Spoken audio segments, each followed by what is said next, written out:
আপনি একটা thumbnail create করে মারি দিন। আচ্ছা, তাহলে বনের মধুরা আবার আলাদা হয় কি করে? এই একই তো মধু।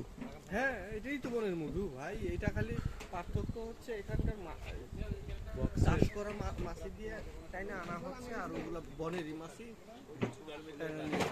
এর মধ্যে রাখে।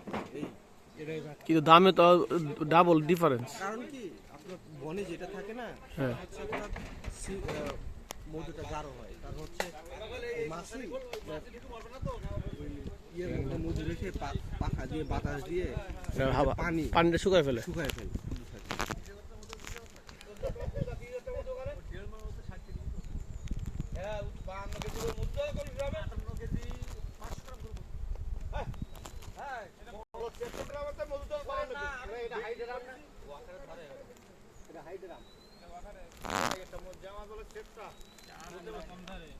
আমি মধু বিক্রি করি না, আমি